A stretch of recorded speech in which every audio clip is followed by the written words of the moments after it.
Olá pessoal, boa tarde. Eu sou o Paulo, da comunidade Gólgota de Curitiba e também do Ministério TEAR, Ministério de Evangelismo, Capelania Hospitalar e também que tem como preocupação levar boa informação cristã aos irmãos das igrejas e também aos não cristãos que têm interesse em conhecer um pouco da história da igreja, um pouco da palavra de Deus, se alimentar da palavra de Deus através de devocionais, de pregações e tudo mais. Bom, vamos fazer uma oração antes de eu falar do projeto e qual que é a ideia de fazer esses vídeos falando das mulheres da reforma. Eu creio que é importante nós começarmos orando, começar todo o trabalho entregando nas mãos de Deus e depois finalizando também como um sacrifício ao nosso Deus. Amém? Vamos orar. Deus, eu peço a sua misericórdia, Pai, sobre nossas vidas, sobre a minha vida. Que o Senhor esteja abençoando também, Pai, todos aqueles que vão estar assistindo essa aula, Pai. Que o Senhor possa tocar os corações, que as pessoas possam aprender e serem influenciadas por essas grandes mulheres que o Senhor usou ali no século XVI, Pai, no movimento conhecido como Reforma, Pai. Nós te agradecemos pela vida delas, pelas nossas vidas. Que o Senhor abençoe esse momento, em nome de Jesus Cristo. Amém. Muito bem, pessoal. Deixa eu só desligar o celular aqui para não ficar tocando. Então, o recorte histórico será o século XVI, para falar dessas grandes mulheres da Reforma, e não tem como falar de todas elas, porque foram muitas grandes mulheres que existiram. Então, eu escolhi algumas e será dividido esse trabalho será dividido em alguns capítulos, podemos dizer assim, ou partes, né? Por assim dizer. Então, a primeira parte nós vamos falar da Anna Reinhardt, que foi esposa do Zwingli. Mas, como eu falei, pode ser que em outros capítulos, do qual será dividido esse trabalho, a gente possa falar de duas ou três, porque infelizmente tem algumas dessas grandes mulheres das quais nós não temos muitas informações, então não tem como passar algo além daquilo que chegou, evidentemente. Então serão partes mais curtas, então será possível acrescentar duas ou três. Essa primeira grande mulher da reforma que eu escolhi trabalhar, eu vou fazer em uma parte apenas para tentar deixar bem redondinho. Muito bem. Eu creio que um verso que se enquadra bem para essas grandes mulheres da reforma é o que está lá em Provérbios 31:30, que diz, né? Enganosa é beleza e vã formosura, mas a mulher que teme o Senhor, essa sim será louvada. Bom, se hoje nós podemos fazer menção a essas grandes mulheres, certamente é por causa da vida dela, delas, do testemunho que elas nos deram. Vamos avançar então. Muito bem. Anna Reinhardt, ela ficou conhecida como a Mãe Dolorosa da Reforma, e ela foi casada com Ulf Zwinglio, conhecido também como Ulrich Zwinglio, dependendo aí da pronúncia, né? Que foi o grande reformador suíço. No entanto, antes dela se casar com ele, ela já era viúva, ela acabou perdendo o seu primeiro esposo. Ela era mãe de 3 filhos quando conheceu Zwinglio. E há um detalhe interessante em relação à vida da Anna Reinhardt, que ela conheceu Zwinglio graças a um dos 3 filhos dela, que era o Gerald, que era o filho mais velho, né, dela, o primogênito, por assim dizer, e ela já estava muito inserida do que estava acontecendo na Suíça, mais especificamente em Zurique, da onde era Zwinglio, e que Zwinglio já era um cara muito importante naquele cantão suíço, essa região da Suíça. Muito bem. Então ela enviou o seu filho não só para ouvir as pregações de Zwinglio, como também para aprender latim com ele, para que Zwinglio fosse uma espécie de tutor dentro das possibilidades que ele tinha de tempo e tudo na igreja, para ensinar ele. E Zwinglio ficou encantado com a sabedoria, a disciplina e a educação desse jovem, ao ponto de se apegar a ele de uma forma muito grande. E é interessante que foi Gerald que foi um elo de ligação da Anna Reinhardt com o Ulrich Zwinglio. E ligando Zwinglio à sua mãe. É interessante isso, porque ele foi como se fosse um, entre aspas, cupido, né, de Zwinglio com Anna Reinhardt. Eles acabaram se casando, então, em 1522, lembrando que Zwinglio era um sacerdote. Até aquele momento, mesmo ele adotando já alguns valores reformados, ainda era um tabu muito grande um sacerdote, mesmo reformado, se casar, porque havia aquela questão, né? Até que ponto, muitos sacerdotes reformados pensavam assim, até que ponto vale a pena a gente casar e ter mais um motivo para, no caso da Suíça ali, outras regiões católicas se escandalizarem, se revoltarem e nos acusarem. Até que ponto vale casar? Será que não seria melhor continuar o ministério, o sacerdócio, dentro de um propósito de castidade? Então havia muito esse debate, era uma coisa muito nova que estava acontecendo, né? Nova no sentido de que por muito tempo o que era aceito apenas era o catolicismo, né, em grande parte da Europa, e a doutrina do celibato já era uma coisa bem consolidada dentro da Igreja Católica, desde o século 12, 13, durante todo o período medieval já era uma tradição, mas se consolidou como um dogma, né? Então, isso era um tabu muito grande. E mesmo eles adotando as ideias reformadas, os valores reformados, algumas coisas eles tiveram dificuldade para lidar. E Zwingli, inclusive, teve muita resistência em casar com a Anna Reinhardt. Tanto é que o casamento ficou escondido por um bom tempo. Eles casaram-se, mas não divulgaram isso é, para as outras igrejas, inclusive só pessoas mais próximas sabiam disso, então houve uma certa resistência. E quando isso se propagou, Zwingli, inclusive, foi muito difamado, até mesmo por irmãos da sua própria igreja, teve algumas questões meio complicadas. Então a Anna Reinhardt, além de, de casar com Zwingli, ela teve que enfrentar muito preconceito, muitas chacotas e muitas humilhações que foram emitidas contra ela. Muito bem. Alguns fatos interessantes dos quais muitas pessoas não conseguem imaginar, né? A gente ouve falar de Zwingli, um grande reformador, um cara que lutou literalmente pela fé, como nós veremos. Mas um fato interessante é que ele levou cerca de 4 anos para fazer a tradução da Bíblia. Inclusive, ele faz a tradução antes mesmo da tradução de Lutero, né? Ele traduziu a Bíblia entre 1525 e 1529, e Lutero concluiu a tradução total da Bíblia no alemão em 1534. Zwingli também traduz para o alemão, até porque Zurique era um cantão da Suíça, como que eu posso dizer, uma província suíça de fala alemã. A Suíça ela é dividida em vários cantões, né? Chama-se cantões, essas regiões das quais ela é dividida, e existem cantões que falam francês, outros, grande parte fala o alemão, alguns falam o italiano e outros são uma miscelânea de todos esses idiomas e alguns dialetos até. Muito bem.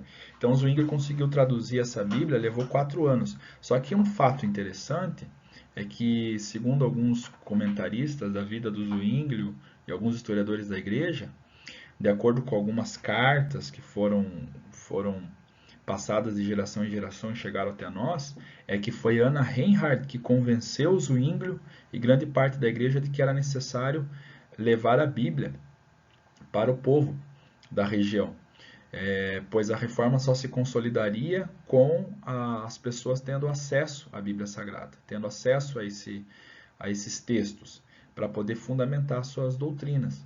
Então isso é muito interessante, né? A gente analisar. Então foi Zwingli, não sei se Zwingli teve uma certa resistência, mas havia aquela ideia ainda, será que o povo está preparado para fazer o livre exame? Será que não vão surgir interpretações errôneas, tal? Por outro lado, era uma das únicas formas de preparar o povo a, a saber argumentar contra aqueles que estavam tentando fazer eles voltarem para a doutrina romana, né? Então era importante eles terem a Bíblia no idioma local para poderem ter acesso, lembrando que a Igreja Católica nesse momento usava o latim nas missas e em grande parte da leitura de textos bíblicos na hora da missa, então havia uma certa dificuldade para muitos deles, embora a homilia muitas vezes era no idioma local, mas praticamente todo o ritual e as principais doutrinas eram emitidas em latim.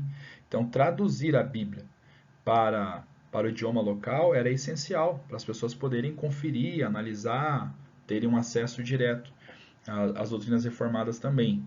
E ela convenceu Zwinglio, segundo o que dizem muitos historiadores, a traduzir essa Bíblia e colocar essa Bíblia na mão do povo e perseverar na tradução dessa Bíblia, porque todos os dias à noite ela ajudava Zwinglio a fazer os ajustes necessários, ela sentava com ele, ouvia ele, lia partes das quais ele já havia traduzido, e então ela teve um papel muito importante mesmo na tradução da Bíblia realizada por Zwinglio.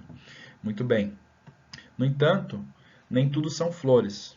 Como eu havia dito, a Suíça é dividida em vários cantões, né?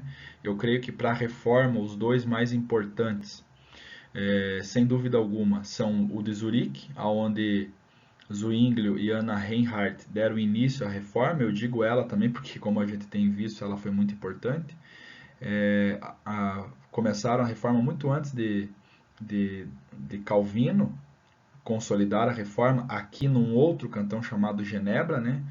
E então aqui está Zurique, de língua alemã, onde Zwinglio estabeleceu a reforma, e aqui Genebra, onde Calvino se refugiou depois de ser perseguido na França, para também estabelecer aqui os princípios reformados, os valores protestantes. Muito bem.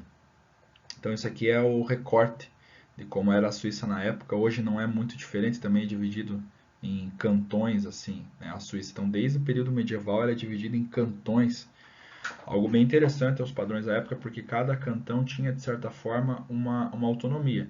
No entanto, havia uma unidade cultural, né? Embora fossem cantões independentes, havia certa unidade cultural e, sobretudo, ligada à religiosidade. Todos eles tinham o cristianismo, evidentemente, como religião oficial, e mais especificamente o catolicismo. Então, Zurique e Genebra, por exemplo, tornando-se protestantes, evidentemente geraram uma resistência cultural em outros cantões, né? Então, Zurique está aqui, grande parte desses cantões aqui, ó, são de língua alemã, alguns aqui já são de língua italiana, Genebra francesa e outros também. Mas olha que interessante, é óbvio que esses cantões que tinham uma ligação ao catolicismo romano, esses em volta a Zurique, resistiram. Tanto que Zurique teve que enfrentar várias batalhas, né?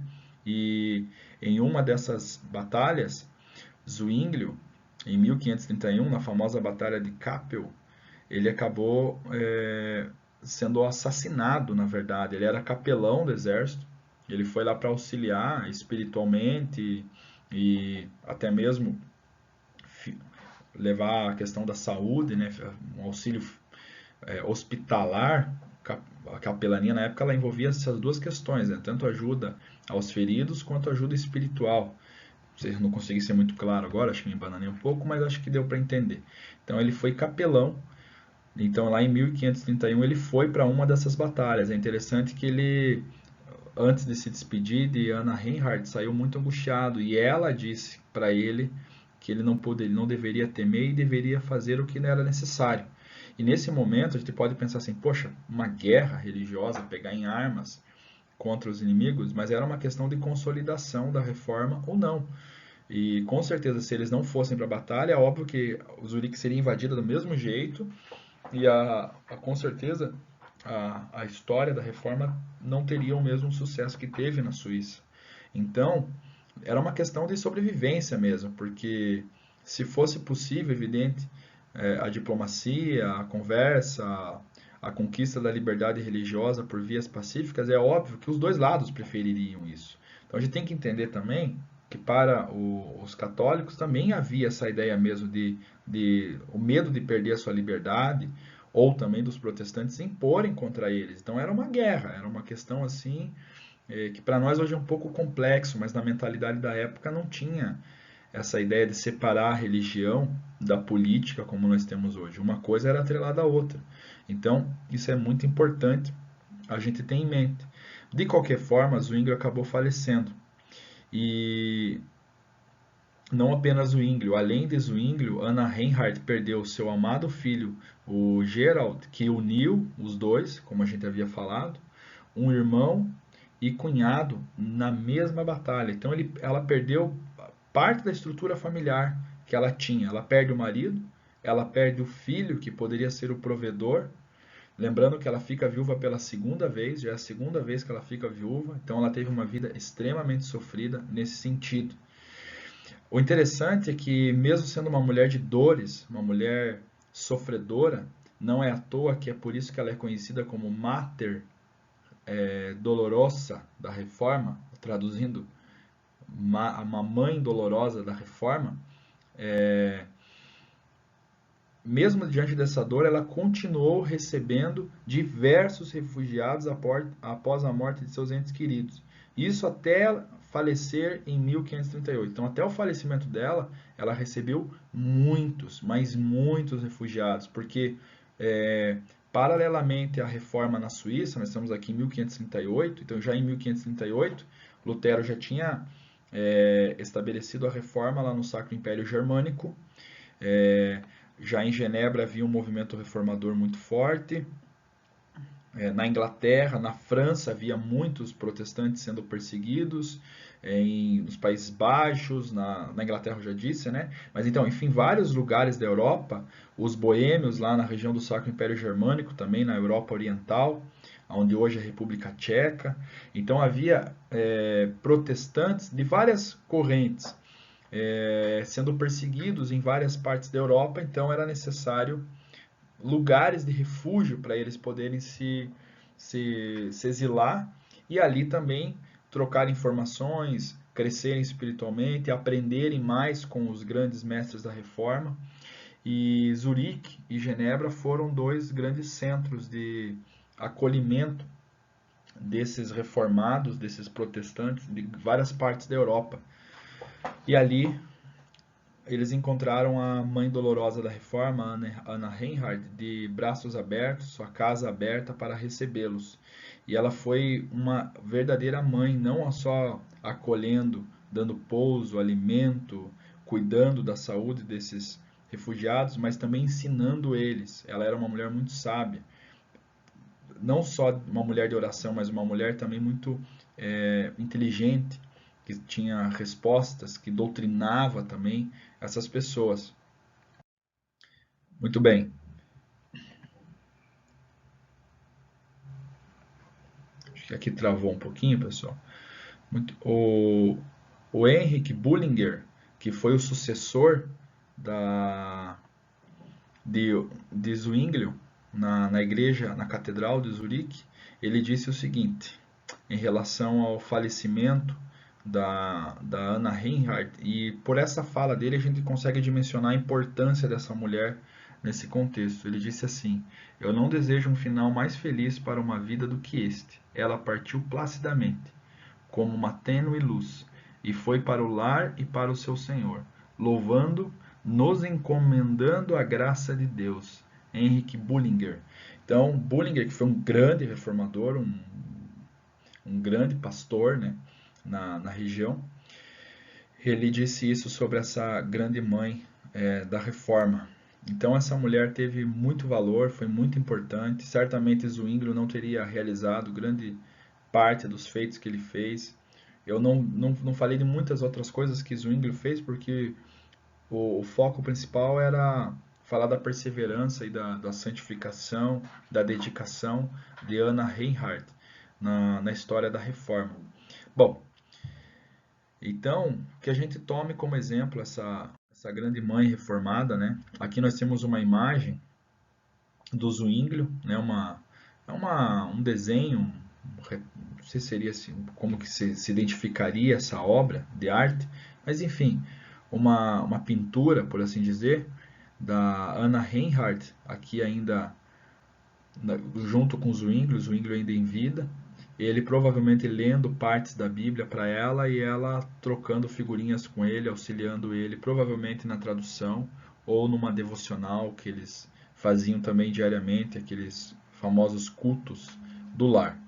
Muito bem. Eu creio que um verso que sintetiza muito a vida de Hannah Reinhardt é esse daqui.